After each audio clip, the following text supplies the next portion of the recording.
will be the nation that leads the global economy. And as I said last night, other countries aren't waiting. They want those jobs. China wants those jobs. Germany wants those jobs. They are going after them hard, making the investments required. We're not going to stop fighting to give every American a fair shake. The first bill I signed into law was making sure that there was equal pay for equal work for women, the Lilly Ledbetter Act. Because I think you should be paid the same for doing the same work. That's just fair.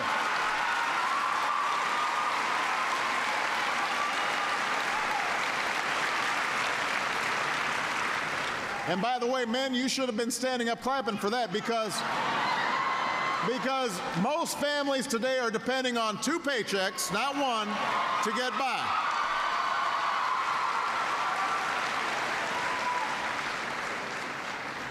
We're not going to stop fighting to protect the American consumer.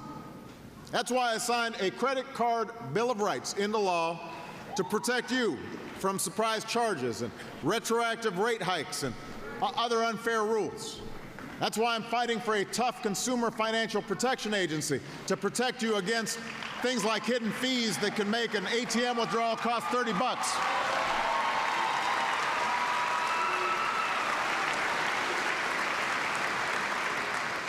I just want to be clear here for the benefit of my friends in the back. We need a strong financial sector. Without it, businesses can't get capital to grow and create jobs. Families can't finance a home loan or education. So we want a healthy financial sector. And there are folks all across the country working in banks who are doing great service to their community. But we also need some rules of the road for Wall Street so that reckless decisions made by a few don't take our economy over the side. That's common sense. There's nothing radical about that. In fact, the banks should want it because it would create greater stability in the system. And yes, we will not stop fighting for a health care system that works for the American people, not just for the insurance industry.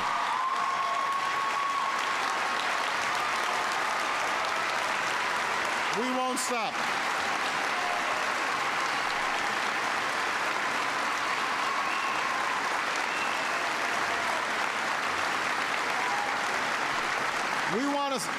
We want a system where you can't be denied care if you have a pre-existing condition. You can't get thrown off your insurance right at the time when you get seriously ill. We want a system where small businesses can get insurance at a price they can afford. Nobody pays more than small businesses and individuals who are self-employed in the insurance market because they've got no leverage. We want to change that by allowing them to be able to set up a pool. We want to make sure that people who don't have coverage can find an affordable choice in a competitive marketplace. We want a system in which seniors don't have these huge gaps in their Medicare prescription drug coverage, and where Medicare itself is on a sounder financial footing. Those are the things that we're fighting for. And I'm not going to stop on that because it's the right thing to do. And by the way, if you are serious about reducing our deficit and debt, you cannot accomplish it without reforming our health care system because that's what's gobbling up more federal dollars than anything else.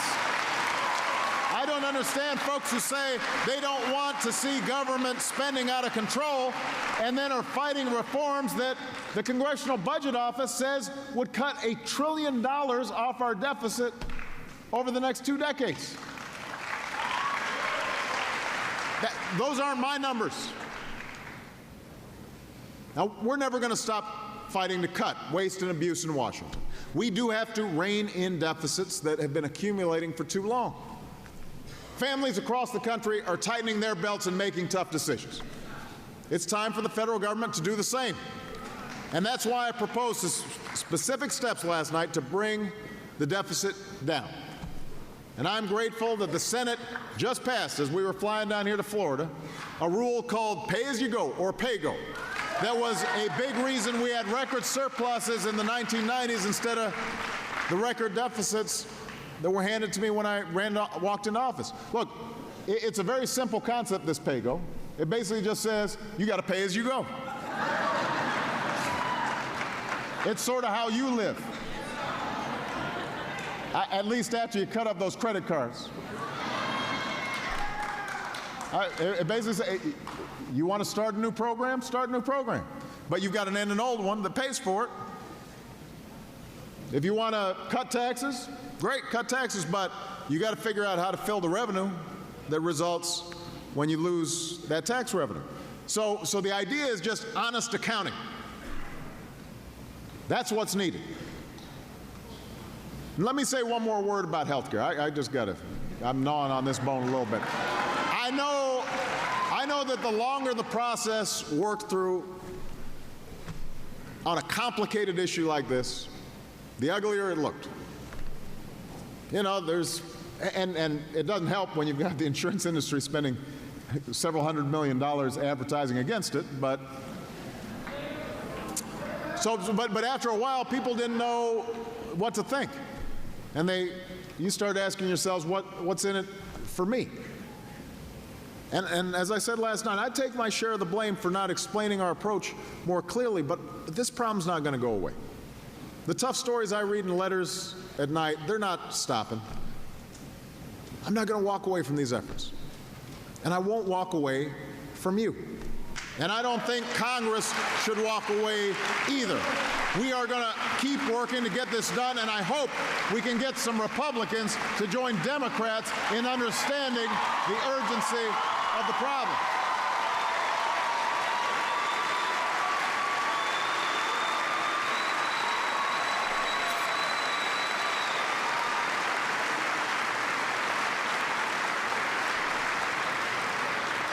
On every one of these issues, my door remains open to good ideas from both parties. I want the Republicans off the sidelines. I want them working with us to solve problems facing working families, not to score points. I want a partnership. What we can't do, though, here's what I'm not open to. I don't want gridlock on issue after issue after issue when there's so many urgent problems to solve. And I don't want an attitude, if Obama loses, then we win. I mean, that can't be a platform. You know,